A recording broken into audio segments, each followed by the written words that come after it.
Cockroach Janta party has become a symbol of hope for many people. जहाँ कुछ भी किया जा रहा है, सच्चाई को दबाया जा रहा है, झूठ को फैलाया जा रहा है। बैंगलोर में बारिश, इतना जोर से बारिश हो रहा था, उसके बावजूद हजारों लोग आए। An opportunity for you to raise your voice and seek accountability from the government. क्या सबक ली आप लोगों ने उस पहली रैली से? ग्राउंड लेवल पे एक्साइटमेंट है यंग लोगों के अंदर कि आप लोगों की फंडिंग कौन कर रहा है। अब ये सवाल पूछ रहे हैं कि भाई आप लोग अपनी फ्लाइट ले लेकर जा रहे हो अलग अलग शहरों में, वहाँ पर स्टेजेस बन रही हैं, इसकी फंडिंग कहाँ से आ रही है? हम लोग बहुत ही पीस लविंग सिटीजन्स हैं, पीस लविंग प्रोटेस्टर्स हैं, गांधीयन प्रिंसिपल्स फॉलो करते हैं। नमस्कार, आदाब, आपके साथ मैं स्मिता शर्मा हूँ और आप देख रहे हैं मेरा YouTube station Smita Sharma journalist. अभी कुछ दिनों पहले ही हमने सौरभ दास से बात की थी। वैसे तो ये लीगल इन्वेस्टिगेटिव जर्नलिस्ट हैं, लेकिन इन दिनों कॉकरोच जनता पार्टी के साथ जुड़े हुए हैं और उनके प्रवक्ता भी हैं। सौरभ, पिछले कुछ दिन कैसे रहे हैं? दिल्ली में आप लोगों ने प्रोटेस्ट किया, तब से लेकर आज तक कई जगहों पर आप लोग गए प्रदर्शन करने के लिए। How is it been?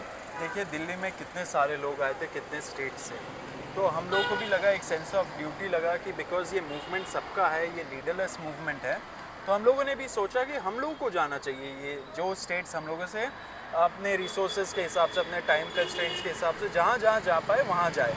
तो आपने देखा होगा कि पुणे में बहुत शानदार प्रोटेस्ट हुआ, बैंगलोर में बारिश, इतना ज़ोर से बारिश हो रहा था, उसके बावजूद हज़ारों लोग आए। नागपुर में सब रिकॉर्ड हम लोग का ब्रेक हो गया, वहाँ पे इतने हज़ारों की संख्या में लोग आए। लखनऊ से भी इनविटेशन आया था अभिजीत को, वो वहाँ पे भी गए। अमृतसर में हुआ, जयपुर में बहुत शानदार प्रोटेस्ट हुआ। तो एक तरह से हम लोग को पता चल गया कि कॉकरोच जनता पार्टी के लिए, ये यूथ पॉलिटिकल मूवमेंट के लिए बहुत ज़्यादा सपोर्ट है। ग्राउंड लेवल पे एक्साइटमेंट है यंग लोगों के अंदर। तो it was a very overwhelming experience, at least for me personally, and we have realised that cockroach Janta party has become a symbol of hope for many पर पीपल। क्या ये अभी भी एक यूथ सोशल मूवमेंट के तौर पर ही आगे बढ़ रही है या एक राजनीतिक दल का शेप भी लेना शुरू कर रही है कहीं ना देखिए, कहीं? जितना राजनीतिक दल का हम लोगों ने नहीं सोचा, उतना मीडिया वालों ने सोच कर रखा है। हमेशा हमारे पास यही क्वेश्चन आता है कि आप लोग क्या पॉलिटिकल पार्टी बनाओगे, लेकिन पॉइंट ये नहीं है। हम लोग तो बोल ही रहे कि यूथ पॉलिटिकल मूवमेंट है ये, एंड मूवमेंट बहुत नेसेसरी है। पॉलिटिकल पार्टी 700-800 पार्टीज है इसमें था आज के टाइम पे, तो आप बताइए वहाँ पे एक और पार्टी का होना क्या फ़ायदा। तो एट द मोमेंट हम लोग बोल रहे हैं कि हम लोगों ने इसके बारे में सोचा भी नहीं है। What we really need is grass roots movement, क्योंकि हमारा सिविल सोसाइटी को बहुत सप्रेस करके रखा गया है। Right now this movement has become a symbol of hope, a symbol of dissent for people. 20 तारीख को एक बार फिर से दिल्ली में प्रोटेस्ट का आह्वान किया गया है। इनफैक्ट पार्लियामेंट स्ट्रीट थाने में परमिशन की प्रोसेस जो है वो जारी है सौरभ की तरफ से। जो पहली आप लोगों ने यहाँ रैली की, उसी दिन अभिजीत दीपके लौटे थे अमेरिका से, सोनम वांगचुक आए, दोनों की धूप तापमान की वजह से तबीयत भी खराब होती हुई नजर आई।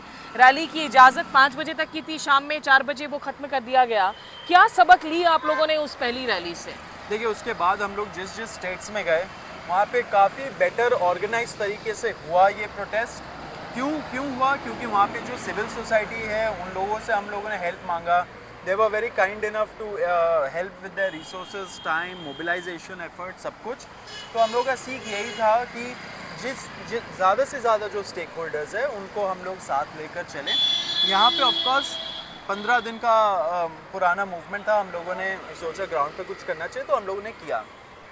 अब ये जो सारे प्रोटेस्ट किए हम लोगों ने, इससे ये अनुभव हुआ है कि ज़्यादा से ज़्यादा स्टेक होल्डर कंसल्टेशन हो, साथ साथ सिविल सोसाइटी अपने रिसोर्सेज जो है वो बेटर पूल करे, एक बेटर ऑर्गेनाइज तरीके से हम लोग चीज़ें करें, थोड़े एडवांस में प्लान करके करें, एंड उसी सब का होमवर्क अभी हम लोग ग्राउंड वर्क, होमवर्क, ये सब हम लोग का चल रहा है।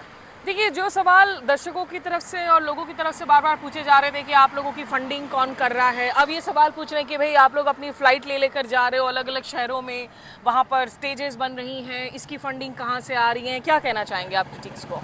देखिए, इतना कुछ हैवी करोड़ों का फंडिंग तो चाहिए नहीं इसमें था इस चीज़ के लिए। फ़्लाइट टिकट आ जाते हैं 7,000 रुपये, 8,000 रुपये में। मैं उतना सक्षम हूँ कि मैं अपना फ़्लाइट टिकट पे कर पाऊँ खुद ही और जा पाऊँ एंड कोई अच्छे से होटल में रुक पाऊँ। तो आज का युवा को इतना भी हल्के में मत लो, ऐसा भी मत सोचो कि हम सारे ही, आप लोग भले ही चाहते हो हम लेबर क्लास बन के बैठे और वही रहे, लेकिन ऐसा नहीं है। हम लोग का भी डिग्निटी हम लोगों ने भी कमाया है, बहुत ऑनेस्टली हम लोग काम करते हैं, तो हम लोग एक तरह से सक्षम है अपना जो एटलीस्ट अपना जो एक्सपेंसेस है वो उठाएं। पर कोई जैसे मैंने पब्लिक अपने- फंडिंग क्राउड सोर्सिंग करना आप लोग शुरू कर रहे हैं? नहीं, अभी तो ऐसा कोई प्लान नहीं है, लेकिन मैंने जैसे आपको बताया जब भी हम लोग ये इवेंट्स हम लोगों ने किया, प्रोटेस्ट हम लोगों ने किया, हम लोगों ने बहुत हद तक वहाँ के लोकल सिविल सोसाइटी पे रिलाई किया and they were very helpful with their resources, time and man power. तो बहुत ही एक तरह से सब लोग जुड़ रहे हैं इस मूवमेंट से। अगर सब लोग जुड़ जाएंगे तो ये फंडिंग का ये जो क्वेश्चंस है ये can be dismissed all together. Sir, आपने कहा कि ऑफ कोर्स बेंगलुरु में हमने देखा, वहाँ तो प्रकाश राज भी आप लोगों के साथ जुड़े प्रोटेस्ट में। The elected leaders should do their job. Why have you changed the equation? You are doing politics. We are supposed to do jobs. No. The youth of this country has decided to fight their fight. Youth of the country is telling uncles and aunties who are moving this country after retirement age, move away. We the youngsters are fighting for our future. These youngsters are fighting for their dreams. Jaipur में एक वाकया हो गया अभिजीत दिपके के साथ में, जहां अज्ञात लोगों ने ना केवल उनको थप्पड़ मारा, बाद में हमने देखा कि उनकी किस तरह से स्वागत की गई जनता के बीच में। उस इंसिडेंट को आप लोगों ने कैसे देखा? देखिए, ये एक तरीके से ये जो मूवमेंट है इसको डिरेल करने का प्रयास था, लोगों के अंदर भय डालने का ये प्रयास था। लेकिन लोग समझते हैं कि ये सारे एक डिस्ट्रैक्शंस हैं। हमें हमारा फोकस जो अकाउंटेबल सिस्टम चाहिए उस पर रखना है। उसका फर्स्ट स्टेप है धर्मेंद्र प्रधान के रेजिग्नेशन का। और अब मैं बात करना चाहता हूँ जो आज घटना हुई। तो देखिए, ये सारी ना टैक्टिक्स है, सारे ना तरीके हैं हम लोगों को डराने के, धमकाने के और मुद्दे से भटकाने के। तो हमें कहीं से भी मुद्दे से नहीं भटकना है। हमारा एक ही मुद्दा है कि धर्मेंद्र प्रधान को रिज़ाइन करना पड़ेगा। जो 1 करोड़ बच्चों के साथ अन्याय हुआ है, जिन बच्चों ने सुसाइड की है, उसके लिए उनको तो रिज़ाइन करना ही पड़ेगा। तो आप एक बार नहीं 10 बार हमले करवाइए, एक नहीं 10 थप्पड़ मारिए, लेकिन फिर भी हम बोलते रहेंगे कि धर्मेंद्र प्रधान आपको तो रिज़ाइन करना ही पड़ेगा।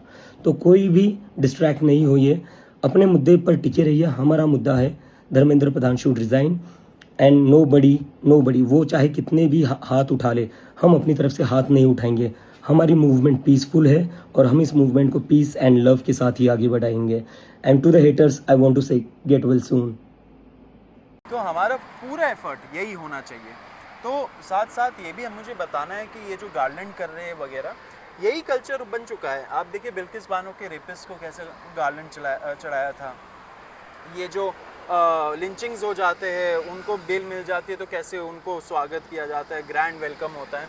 तो यही एक जो कल्चर है, हमारे देश के युवा समझ चुके हैं कि ये फेड अप हो गए एंड इस चीज़ को बदलना पड़ेगा, क्लीन करना पड़ेगा। कोई मॉरल अपराइटनेस नहीं है जहां कुछ भी किया जा रहा है, सच्चाई को दबाया जा रहा है, झूठ को फैलाया जा रहा है, उसके लिए इस्तेमाल किया जा रहा है। वो आवाज जिसको हम सब उम्मीद की नजर से देखते हैं वो है मीडिया। मीडिया को दबाया जा रहा है और जो मीडिया कॉन्शियस कीपर्स हैं, जो मीडिया